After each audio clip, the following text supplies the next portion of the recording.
Sure.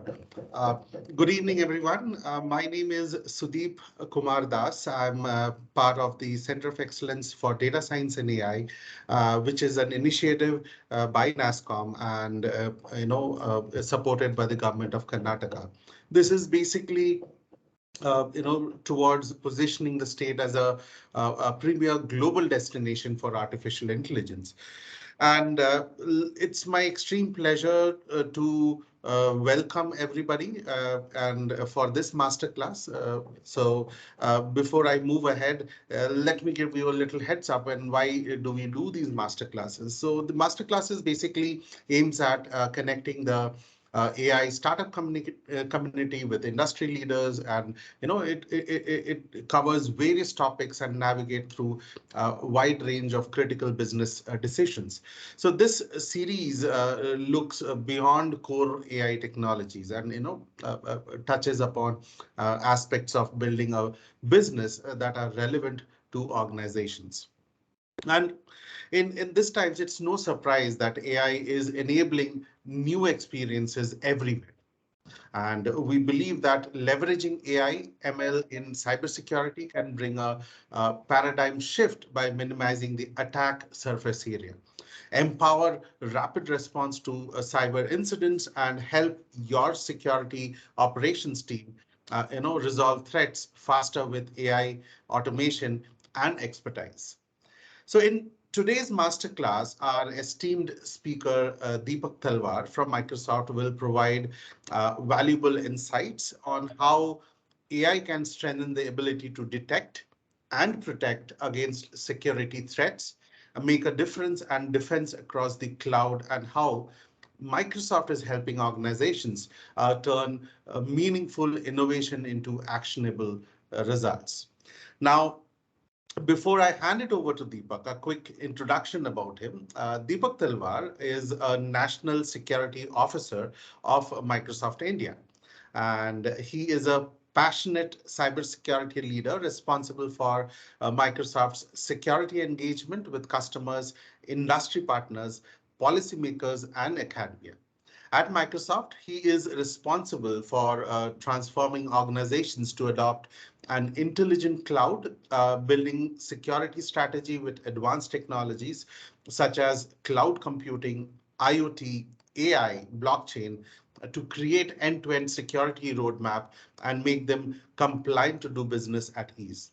He works as a trusted security ambassador among CXOs, government CISOs, to architect their organization's security posture and roadmaps. With that, Deepak, welcome, and we are looking forward for a cracking session. And before you get started, in the audience, if you have any questions, please put it on the chat, and we'll see, if we can attend to it immediately or take it up towards the end. So all yours, Deepak. I hand it over to you. Thank you, Sudeep. Just want to make sure you are able to see my screen.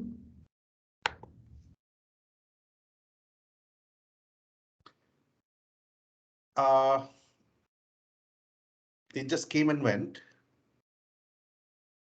Yeah, it's back. All good? Also audible and visible? Yes, Deepak, we are good to start. Thank you, and I hope only you are seeing the full screen. Not, yeah, it is the full screen. Yes, yes. Excellent, excellent. Okay, without taking much time, good afternoon, everyone. I hope I am audible and visible. Sudeep, I can check with you, and I assume everyone on the call is able to hear me. And most probably everybody will be on mute. So if you have any questions, please pose on chat window on our Teams collaborative channel. In case there are any questions, you can raise hands and put it to Sudeep and Deep in parallel. It is indeed an honor and privilege to present something as a master class on a topic which is very prevalent when we talk about artificial intelligence. This is far broader a topic than to call it as a new technology. It's not a product, by the way. It's not a technology. It's more of a journey which artificial intelligence brings to. If many of you on the call today and later during anybody who is going to listen as a recording, I hope you all understand that when we talk about artificial intelligence and machine learning, it is a complete exhaustive domains which cuts across any technology or industries and domain per se. If I work in a farming and I'm in an agriculture, tech savvy enablement environment, I can utilize artificial intelligence to understand that whatever I'm sowing and reaping in the villages is going to evolve a better seeding capacity can be tested in AI. If I'm part of an edtech and I'm creating a platform and I wanted to say as a student, how am I doing? Am I doing well? Are there students where teacher wanted to check that these students are doing well or not able to cope up? Artificial intelligence can create processes. You can create algorithms and machine learnings, which can look into that how each individual students or for that matter faculties or administrations are going to react to specific activities. Maybe somebody can help me the way I'm typing, the way I'm thinking, the way I'm fumbling while I'm talking, and any of those aspects can create a behavioral analysis, and that goes into machine learning algorithms, and that can create an outcome and inference which can completely evolve the education community, that how students or tiny toddlers can be trained, right? Or maybe some of them may require medical support, that also artificial intelligence can get into. Shifting the gear, I hope we all have gone through a very tough phase of 24 to 36 months of pandemic, and I'm sure all of us together are recovering. But during this phase, few of the areas which really touched all of us, our hearts, are medical fraternity, healthcare, life sciences industries. If you see the amount of data which gets evolved, and the amount of information which was flowing around, how many people require attention to medical assistance, how many of them require the vaccination, how should we commute, how should we travel, what not to do, what to do, do's and don'ts, all has a lot to do with analytics, all has to do a lot of data to be taken care of, and we cannot handle petabytes of data, trillions of data, right, without having automation and analytics. And that's where artificial intelligence plays a role to make our life easy more than the human brain can evolve and multiply. Every human being has their own capacity of neurons and the capacity to expand and think through. While the machine learning and artificial intelligence, if utilized well in the responsible way, in the ethical way in artificial intelligence, can completely transform the things. And that's why analytics and automation can further build many of those things. Good afternoon, everyone. My name is Deepak Talvar. I am National Security Officer for Microsoft India. I thought to put a base to you that how we are seeing artificial intelligence as an impact across industries. I just took few examples. Healthcare was very close to me because I'm sure, like all of you, I was also one of them who has seen life sciences healthcare very closely in the recent times. While today we are focusing on AI and ML impact on cybersecurity, more in terms of the artificial intelligence utilization, let me give you 5 minutes of perspective how we are seeing security today. From 2020 onwards, if you see cyber crime, if I just go precise on the topic of cybersecurity, there is a 6 trillion loss to cybercrime annually, as per the reports like Cybersecurity Ventures in 2021. 31 billion IoT devices going back in 2020 to trending to 75 billion of the IoT devices getting added. 650 plus organizations are trying to help each one of you, if you're an organization or entrepreneurs or a startup, MSME, government, any organizations, right? There are tons of organizations which are trying to solve. And when, as an entity or an organization or a group, when you work, there are huge number of third-party application systems who gets connected to you.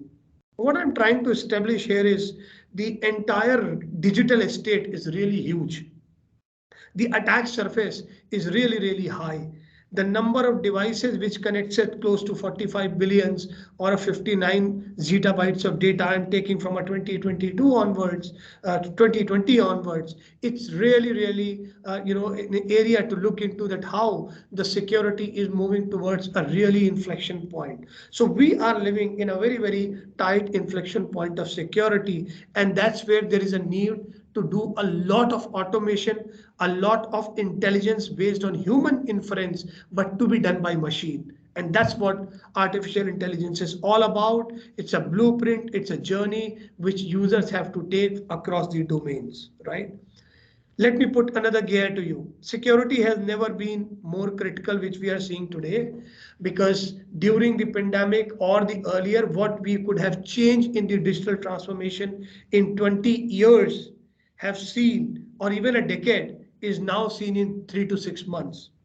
So all that changes which we would have seen in the 10 years, we had seen because of pandemic, hybrid workplace, which is increased to 300%. Cyber attacks were already sophisticated. There is a pressure on rising cost and investment on return. So I don't have to emphasize too much on why we are talking about this, but it was very important seeing the different group of audience all together. It is very, very important and pertinent to understand that how this threat landscape has been developed, what has changed because of which we are talking, and fast forwarding AI to be utilized. By the way, artificial intelligence can be used, or for that matter, any technology can be equally or more used by me as an ethical hacker, as a responsible AI user, as a defender, as a technologist. But at the same time, the same technologies equally or more can be used by underground economy. It can be used by cyber criminals. It can be used by nation state threat actors who are trying to impact and bring down the complete power grid, or for that matter, energy of the country or utilities. Everything which comes under critical infrastructure, if there is a small impact to a user or to a group of user or to an organization, it may so create an espionage. It can create nearly unlimited exhaustion to a level of losing a life, right? So it's a human impact. It's an impact to the humanity through nation state, as well as to the finances, to trade secrets and whatnot, right? And all these somewhere utilizes technology, as well as AI and ML. So just to be putting the both sides of it, to be non-biased, technologies are great, they can be utilized, and if it is utilized responsible, as Microsoft, we say responsible use of AI, ethical use of AI, Government of India talks about AI for all. But if it is not utilized in the same way, cyber criminals, insider, hacktivist, which wants to see, in the next elections, if I utilize the data and try to capitalize or infringe with the data as an activist, and as well as try to infringe and get into data exfiltration, utilize AI and ML algorithms, they may be able to infer and understand your personal requirement. They can deter your data privacy. They can deter us as an individuals or a citizen, that what we are thinking, what we are getting into in the political aspects, how we are trading, how we are transacting on the fintech platforms, and as well as how we are communicating on email. Each and every aspect is equally or maybe more critically can be utilized by technology. Having said that, there is no two way about not utilizing any technologies which can actually utilize more, right? For all the people who joined from the technology community or going to listen in the near future this recording, I thought I'll put this slide to share with some of you that there is a sample of nation state actors and their activities, right? There are countries with the name of chemical, formations have given how a country has given like holmium from Iran's, or for that matter, nickels and zirconiums from China, or thallium or zinc or dabnium from South Korea and North Korea. These all are nation state actors and activities where the namings are given. So a lot of time you might have seen the digital news or the physical news or the way you get communicated. Microsoft identifies nation state actors with chemical element. And those are the names I just shared with you, right? And this shows that how the digital defense report, one of the report which we publish every year, that how are these nation state activists or actors are trying to create or disrupt. And we, by the way, we track each of these threat actors and try to build that up. Before I double click and get you closer to the topic of correlating between how the fraud happens and can be detected through AI, how is the anomaly detection can be improved, how detect, protect, respond can work better, how can you minimize the attack surface area by utilizing AI and machine learning algorithm. But before diving into that, as a Microsoft, let me share with you how we approach as responsible AI or trusted AI. Today, every organization is a tech organization. It is not about IT or ITES. It is not about agriculture, as I said. It is not about manufacturing. It is not only about smart cities. Each and every small store, from a Kirana store to an e-commerce platform to a startup hub to governments to digital India to India platforms or national digital platforms, as well as to the largest enterprises or to the global threat intelligence in cybersecurity. Everything is tech driven. And as an organization, as a user, I can assure you, you will only buy technology you trust. The foundation of technology is built on trust, and that trust comes from when we are utilizing the technology which I'm talking today as AI or ML altogether in a trusted format. And that's where Microsoft talks about responsible AI with 6 key pillars as fairness, reliability, inclusivity, privacy, transparency, and accountability. I can take another session with you on responsible AI, what it means altogether. But in short, we recognize these 6 principles that we believe should guide AI development. And why I thought to share with you is this is very closely related to when you are building security. For example, if any of you on the call is trying to build a product tomorrow, the product has to be built privacy by design. It has to have security by design. It has to have trusted principle. And when you are creating an algorithms or botnet or chatbots or anything, or maybe threat intelligence through AI, then you would look into that, am I going to use AI and facial recognition to stop the fraudulent activity in a responsible way?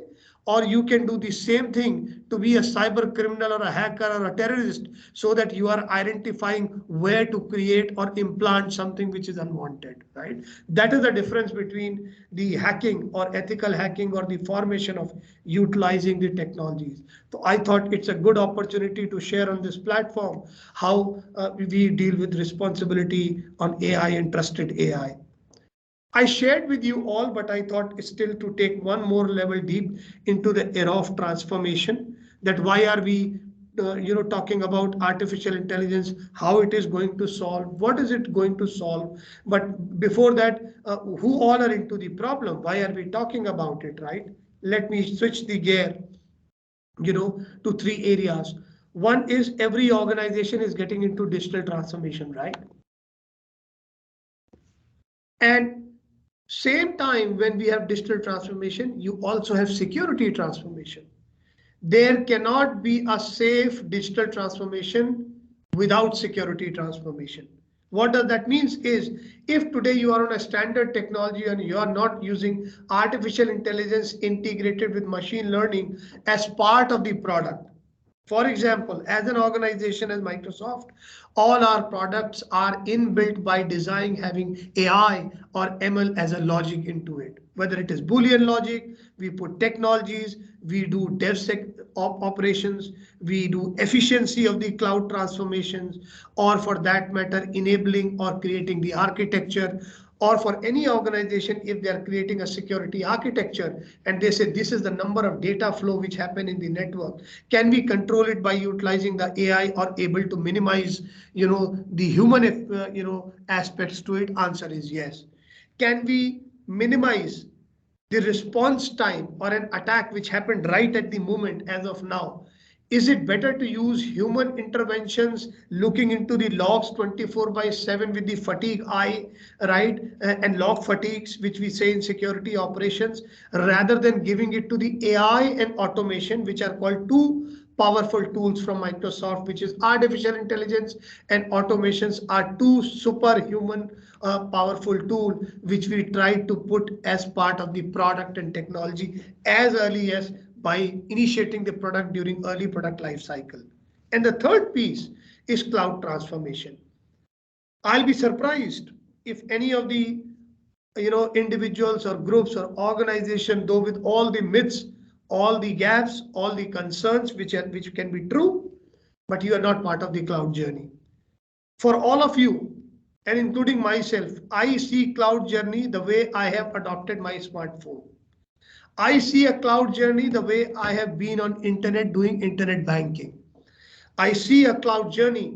It is as good, or cloud means with cloud, with AI, with ML integrated, with secure hybrid. I see my transactions on my banking platform, smart wallet, any transaction which I travel from my Ola over in the Indian country, or for that matter, Paytms, Phone Pay, or UPI transactions from governments, all those which I do, having the analytics and AI behind that, and on top of it, AI security intelligence built from organizations like all of us. And when you are doing that transformation, you are as good as you are transacting on internet banking. If you're doing that, you should be part of the cloud transformation journey, right? But will that bring complexities? Will that bring multi-cloud environment? Will that build security? Will AI utilize and create nuances? Yes, absolutely yes, right? But are we going to control it better on premises? Absolutely no. So anytime when there is an organization which is with the transformation of cloud, utilizing AI as inbuilt security in any of the product and technology, maybe I'm utilizing AI while defending my endpoint, and every time when I'm connected to internet, I'm just telling you the reality, but as an example, Microsoft takes care of when I log in as a multi-factor authentication.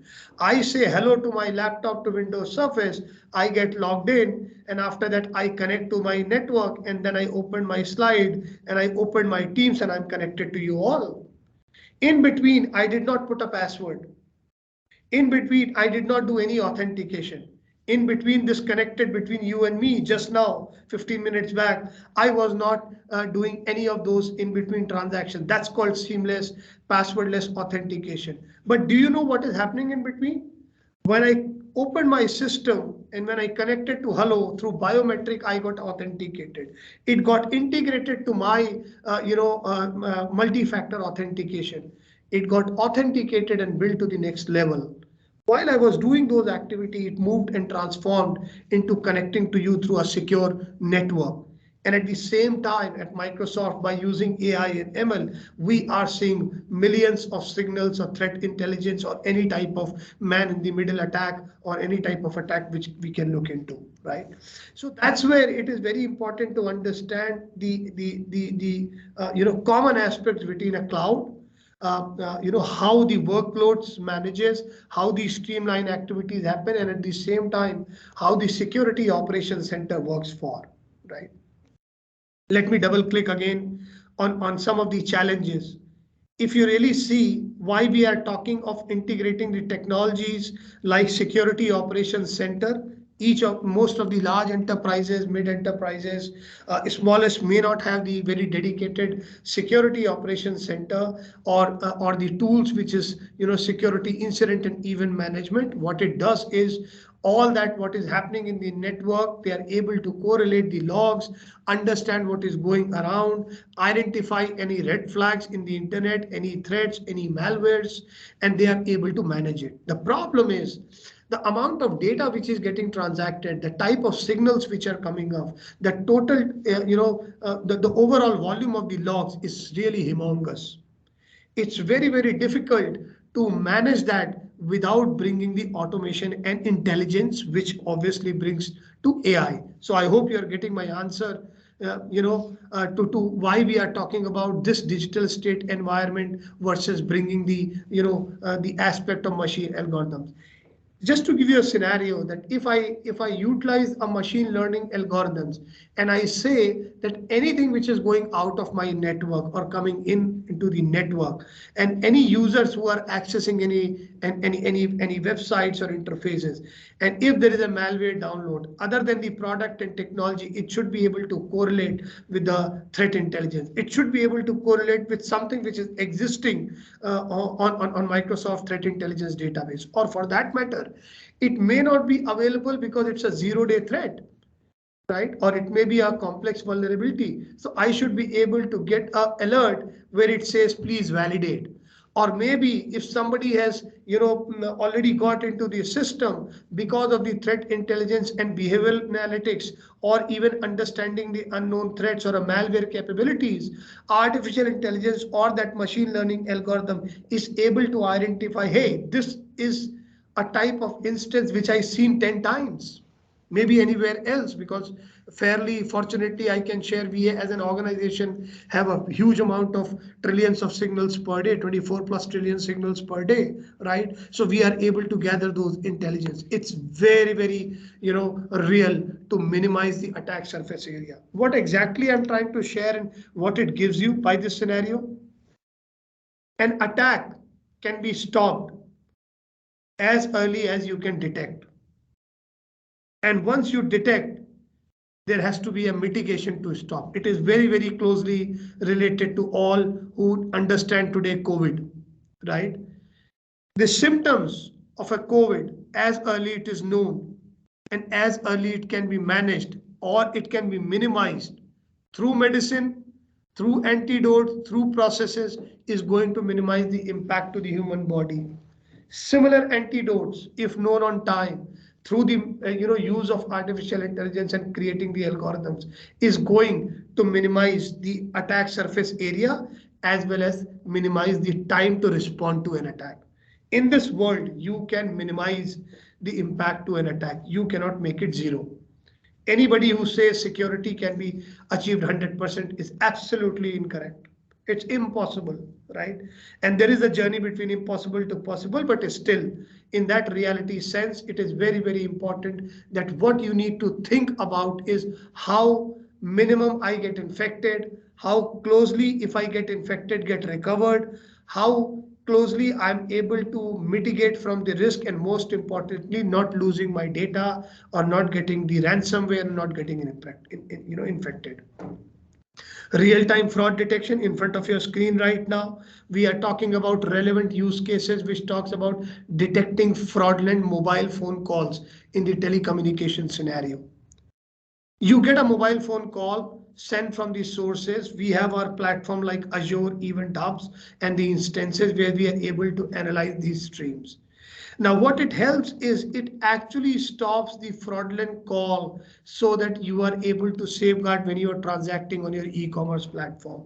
I hope you all are doing a lot of transactions and you believe your bank or payment wallet are taking care of it, which is true. But I'm just today unwinding and opening the back door to you to understand what exactly we are doing to safeguard those email platforms, retail purchase when you are transacting.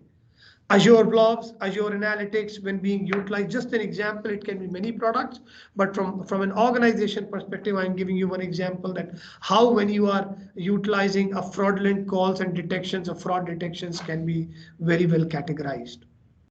Let me put AI by your side, right?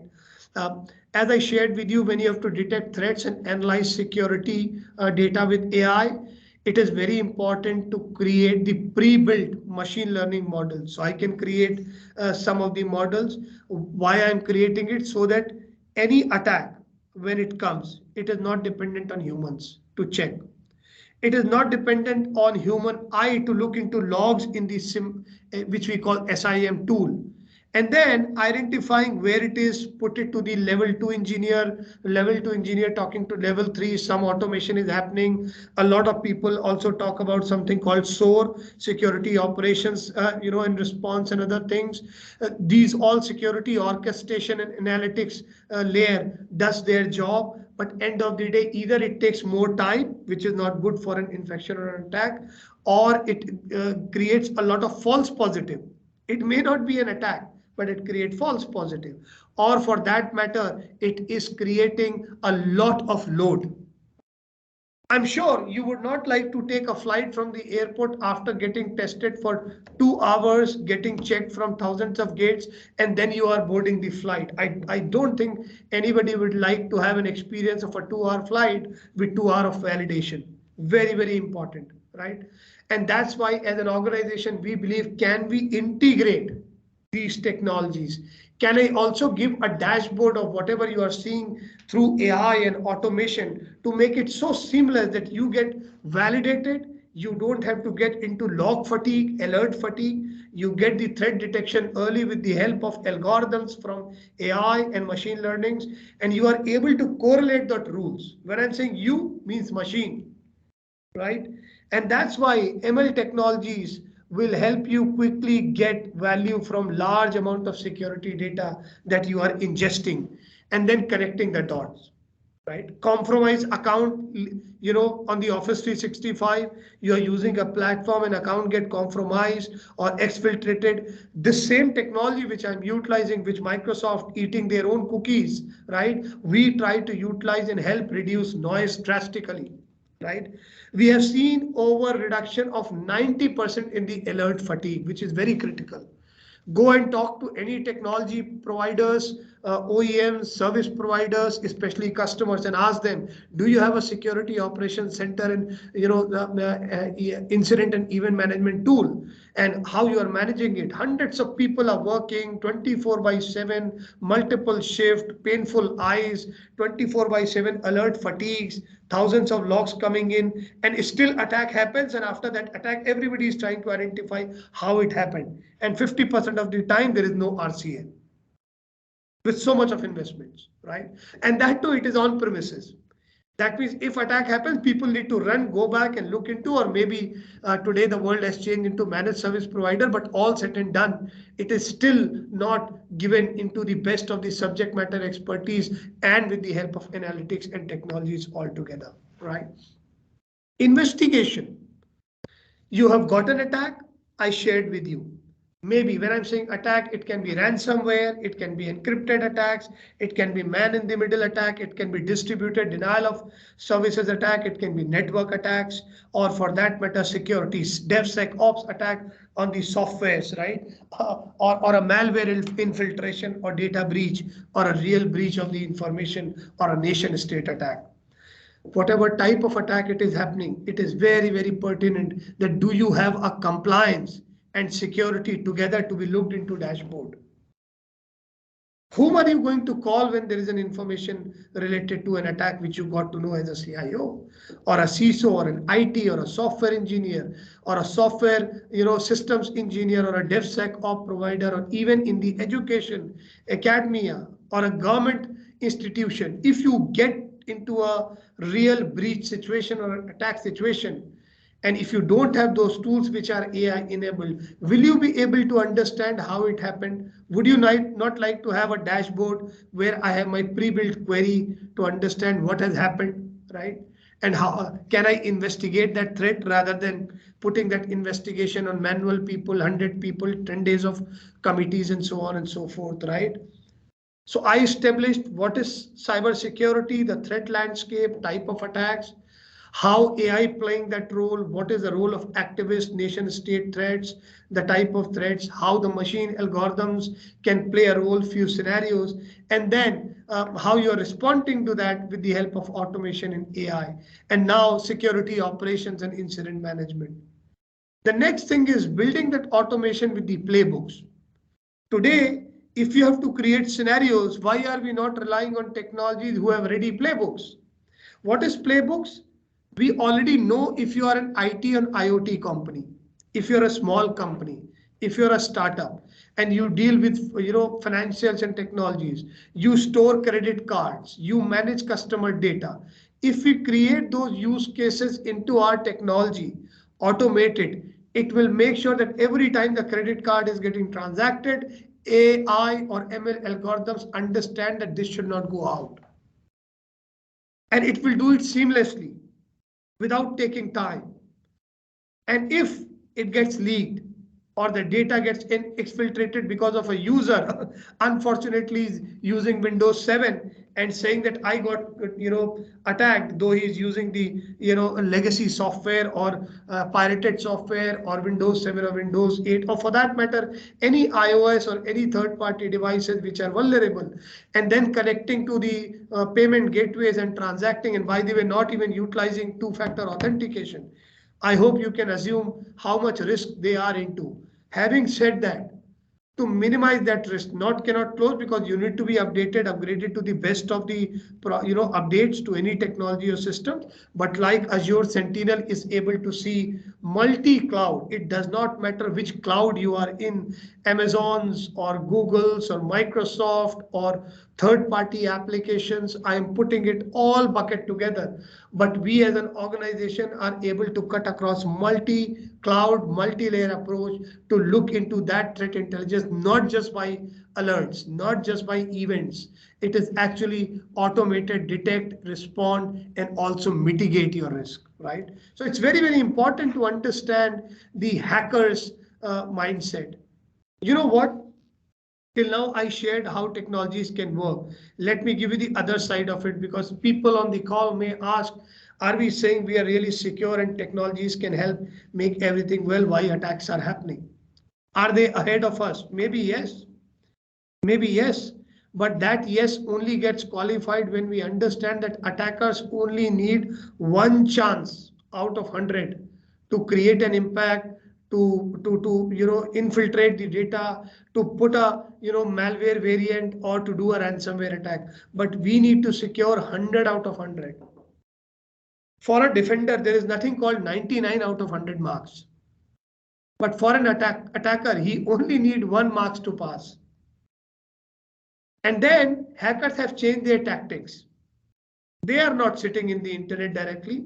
They are definitely in the top 3 security concerns in the world, including India, as well as India as a country. We do have ransomware, email phishing, email siphoning, spear phishing attacks, and web-based attacks, targeted attacks as few of the top attacks which are happening. But now what is happening is they try to see third party which are having weak passwords and login. And that's why automation AI can help create those instances. It can minimize the high volume of noise alerts. You can deploy IT infrastructure in no time. You can minimize the cost because you are already utilizing the automated technology. By the way, while using technology, people may say, SOC, what you said, Deepak, is related to people using, losing job, because you are saying alert fatigue from human eye means let the machine do job and humans sit out of the job. Absolutely no.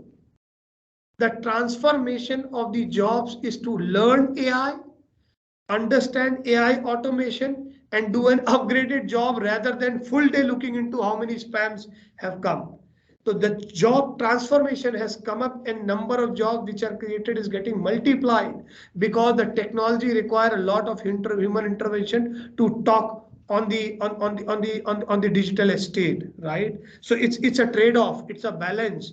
Rather than thinking that if I utilize everything automated, the word automated means remove 10 people. That's not the real scenario. So be very clear about traditional security operation challenges, that you don't have automation, you have disconnected product. By the way, a large enterprise, not the smallest one, utilized 40 to 70 products, multi-layer, to secure themselves.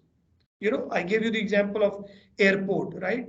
Taking 10 hours more time to detect, and then going through multiple product means somebody will say, I don't own it. Security issue might have come from Microsoft. I'm taking our own name to be very candid, right? And then who is the owner? It's very difficult. That does not mean you put all the eggs in one basket. And then people feel if Microsoft goes down, everything goes down, right? It's a multi-cloud environment, multiple technologies. We are building the threat intelligence at the top to make sure that the security is being seen integrated. Does not mean one thing on email goes down, the web will not work. Just be very clear on the usage of technologies and artificial intelligence. And that's where the operations, security operations, fraudulent threat detection anomalies can combine with the help of cloud and AI, right? I don't want to get into the product and technologies, but the people on the call would like to understand that how do you relate to something, and that's where I thought, give you a reimagination of those who are technical to understand what is SIM plus SOAR as a tool has to be now a native cloud-based platform, which we are calling it Microsoft Azure Sentinel. It is an intelligent security analytics at scale at cloud. I would not like to talk more on the tools and technology, but just to give you that inference that how do you relate AI by your side. So we are relating AI because we have built that up. By the way, we have built by privacy design. That means there is no flaw, no data correlations, no data, infiltrations, no data leakage, or no third party, getting into the information of the users. Rather, we are scaling in terms of all the product and technologies which you are using to get integrated. And AI can do the job to collect security data across enterprises, detect any threats, investigate by technology and AI. You are not investigating. Incident might have come, they have got the check the intelligence, machine learning algorithms identified whether it come from email or web or somebody has put the USB device. Is there a user who was prone? Have they not used third-party applications? Were they not on multi-factor authentication? And all those are happening. Same the way we go to a doctor and get ourselves tested. After that, they ask to go for some tests done. And those tests are automated information which gives the history of our red blood cells, white blood cells, lungs and kidneys. It's a very, very realistic scenario to share with you that similarly, you are able to understand heartbeat of entire technology aspect. Your network, your endpoints, your gateways, your websites, your legacy applications, your non-updated applications, and any threats can be detected. Any attackers trying to investigate, or sorry, try to infiltrate data or try to attack, we are able to defend, and most importantly, is able to respond, right? And that's where it's very important to reduce the security and IT cost. I hope you are following with me. It's a one way to share on a masterclass. I wish you have questions and we can have more interactive sessions face to face. But while on virtual, I'm taking a 30 seconds pause for everyone to ponder on and think and start posting on chat, and then I'll continue. Thank you, Deepak. And trust me, such a complex topic, and how easily you're, presenting that and making it understandable for us. That's great, actually. So, audience, if you have any questions for Deepak, please key in your questions in the chat window. And I see a question, Deepak, actually. Uh, Assuming AI algorithms are integrated at the operating system level, will it mean antivirus software we use on our systems will get phased out or will evolve differently in the future? The question is from Ramesh Purushottama. Thank you, Ramesh, for bringing that question up. First of all, AI utilization can be at any layer. In Microsoft, one thing as a fundamental to realize is, and at least we are pretty fast forward. So you can use this word called, we are building something called chip to cloud. So from the device of surface, from the chip level, or all the tech folks, and Ramesh, if you understand, we are talking about hardening the OS platform, intelligently using the cloud, which we call intelligent edge, and the devices, smart devices closer to the user, and intelligent cloud, right? So there AI can be used, but that will not about phase out of anything on the endpoint. But yes, it can get integrated into the chip, which in any case we are calling securing you from chip to the cloud. So whether you are having device, you are on network, you are on application, you log into Microsoft through web, it doesn't matter to us because our threat intelligence and all are common.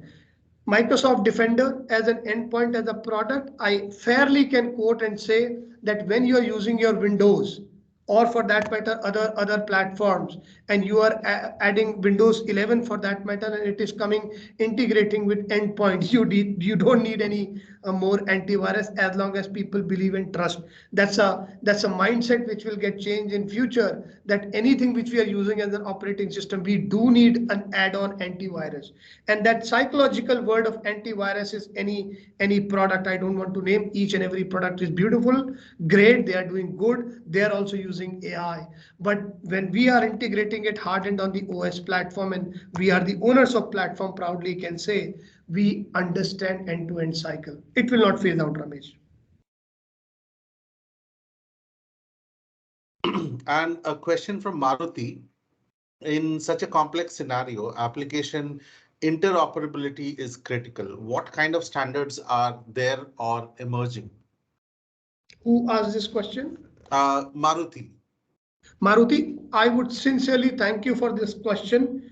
Beautifully put on interoperability. It is same like the way I do from a Vodafone or an Airtel or to a Jio. The interoperability backend is easy because it is technical aspect, but in our terms, it is very, very different. So interoperability needs to be looked into, and that is why we are looking into a holistic approach. So when we build the products now for a 5 year to decade, if I can say so, is all about how many instances we are able to take care. For example, it's a Microsoft workload. Being Microsoft, I'm using that names, but you can assume AWS, Google, or any third parties. Am I going to secure all across? Am I going to create interoperability between the legacy and new software? Answer is yes. And that is the best, precise answer I can give is creating an integrated layer, which we have created for most of the technologies, or at least for the security solutions, or Azure as a platform, or infrastructure services, and then putting the layer of multiple product, multi-cloud, multi-layer. And that gives us the opportunity to shuffle across any of the interoperable system, and also managing the legacy systems. Thank you, Deepak. Can we take one more question? I see a question from Pooja. Continue. Go ahead with the questions. I'll cover a few slides more. This is important. Sure, sure. So what Pooja is asking is, it is related to behavioral analysis. As we are adaptive, we are adaptive learning platform. For us to deliver best experience, behavioral analysis is integral part. Wanted to understand the various threats and bare minimum cybersecurity compliance system like ours should have, where we do real-time analysis of user behavior. So the question is from Pooja. Thank you, Pooja. Just to let you know, the initial industry of security started with known threats. And if you go back a decade or two decades, it's fairly long, but a decade plus, we always used to talk about viruses, malware, basic infections, USB type of attacks. And we say, malware infection has happened, threats have happened, worms have happened, email phishing attack, which is happening still even today. And in all the technologies were known attacks, creating an antidote, or creating an all that against those malware, ransomware, or attacks, and solve the problem. Then came complex attacks, sophisticated attacks, new variants. An email will come, you download something, it will infect your system, and then the system will become zombie, right? A victim, and it will connect to command and control center, and that will try to create more variants, and then connect to the network and create a havoc across the network.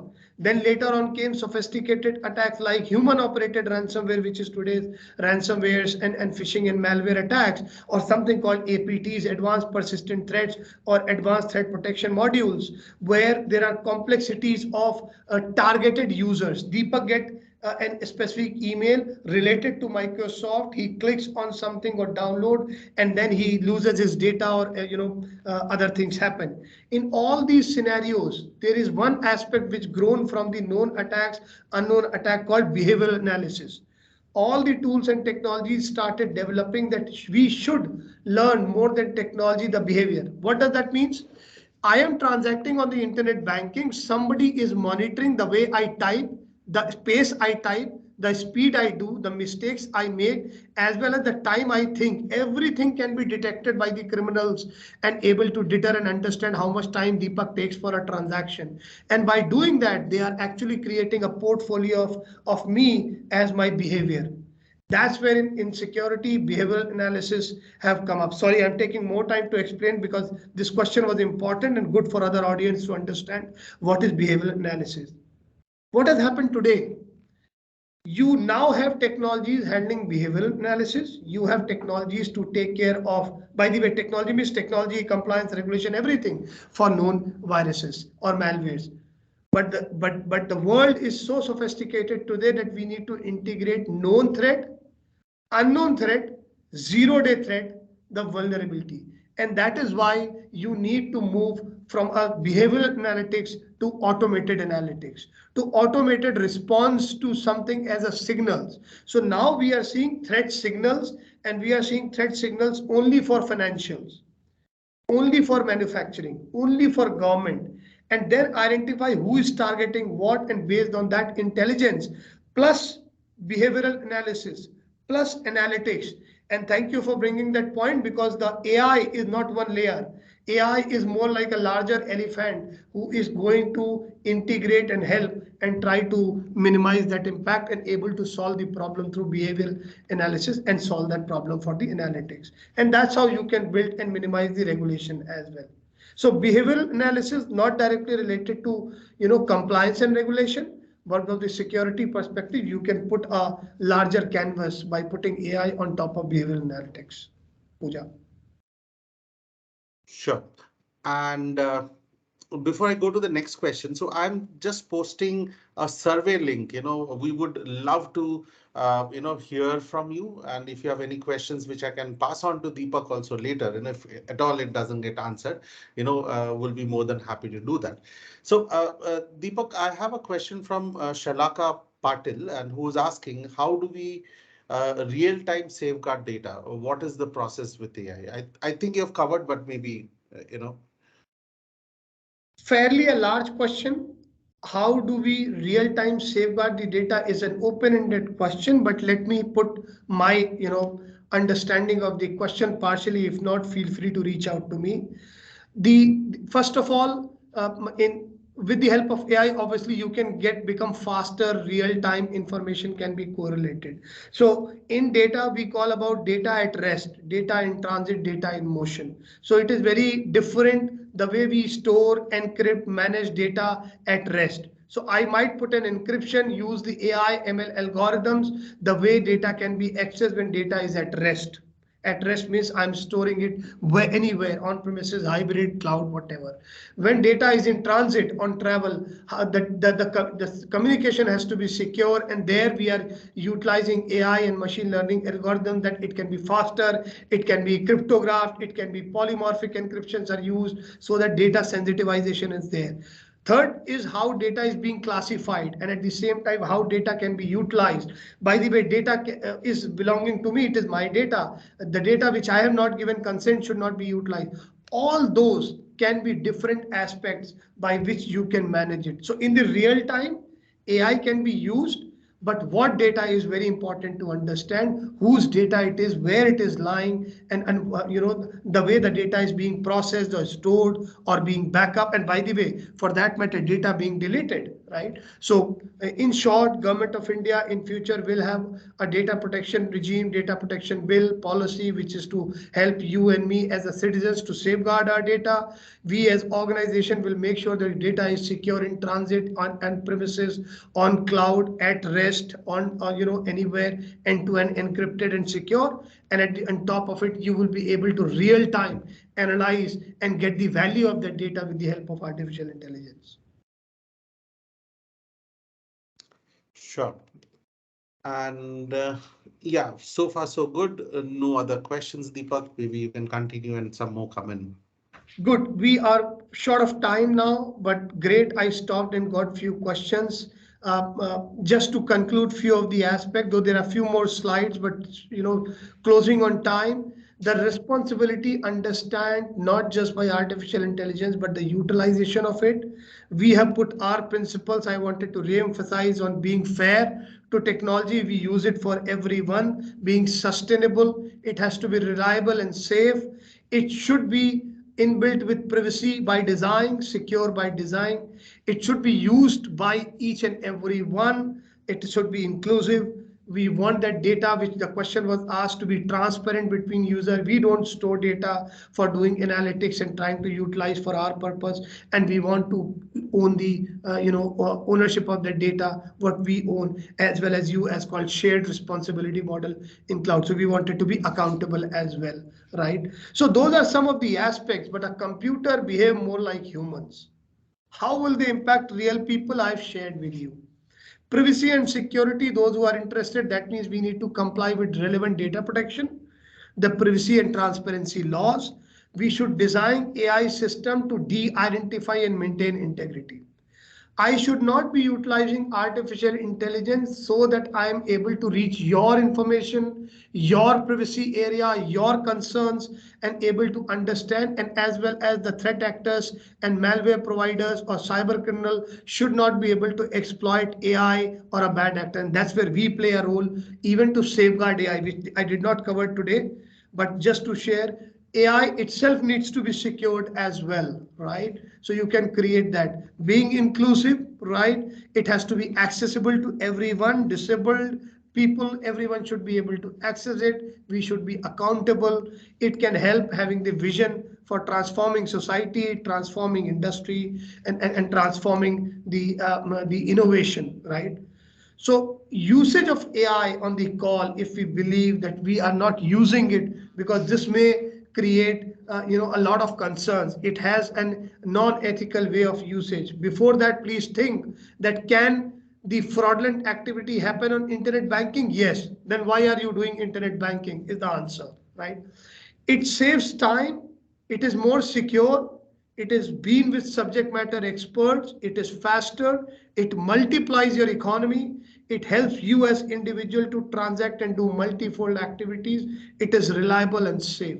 Utilize the right providers, utilize those technologies, which is very, very pertinent, right? Facial recognition is used in tracking the frauds, online frauds, chain snatchings, physical crimes on the road to law enforcement agencies. Even the terrorist or an attack which is out of millions can be used by facial recognitions, but it has to be used responsibly from law enforcement agencies, and artificial intelligence can do anomaly detections and all. Before I conclude in last 2 minutes, right?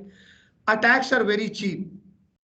You can get a ransomware kit in few dollars and create an attack. You can get enroll to a spear phishing services. You can enroll to denial of services attack, and you will start getting, maybe buying for $10, start trading for $20. Don't do that. Okay, don't do that. I'm just sharing these are available. Now, question is why I'm bringing that up. That's where the ethical and non-ethical AI is, the way you can earn money in many ways.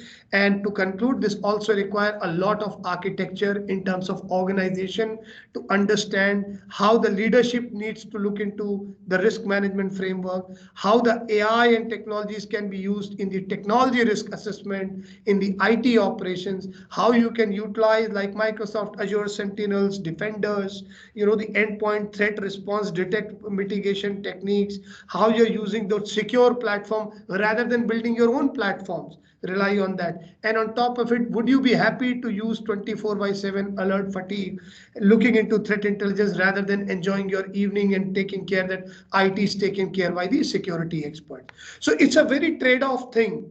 But in last, this whole thing, if somebody asks, do you have one line for me on the technology?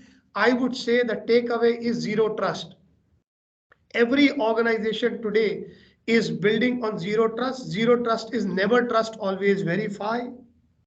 Having a least privilege, what is required for me, not more than that, because it will be exploited. And third, assume that I have got a flood in the room already and now start thinking what should I do, which is called assume breach. Think that you are breached and then you will understand how to respond and mitigate. These are the three principles of zero trust. It's not a technology, it's not a product, it's a journey, it's a milestone which you can start by creating a complete stuff. Speak to us, we can be happy to share with you how do we identify, protect, detect, respond, and recover through the zero trust journey. And by that you will be able to create your instances of identity, data, application, devices, infra, network, and take it to the modern SOC, which will have AI and ML as the logic. I would stop here rather than giving few slides, but there are limitless activity with AI in hunting, creating automation, building the rapid response orchestration layer, creating the fraudulent activities. I hope it was good for you. It was a fast forward session with so many instances, complex activity, trying to be simplifying it. If you have any questions, I'm more than happy to take it. Sandeep, if you have 5 minutes more to go ahead. Yeah, sure, certainly. And very interesting session, as I said. I wish we had a little more time. I don't see any questions as such, but people are asking, can we share the PPT with them? Yes, can do. We will curate Perfect. and send it the rest PPT. But Sure. any questions which are unanswered, feel free to ask later on. Perfect. And to let everybody know, we have recorded the session and will shortly put it in our YouTube channel. Do follow our YouTube channel, to go through the other recordings as well. So yeah, any quick questions for Deepak before we let him go?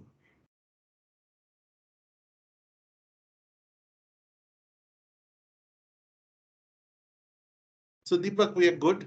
I don't think there are any questions. I don't see anybody typing. So thank you so much. Rajesh, we will send an email with the link to the YouTube channel. All right. Great, Sandeep.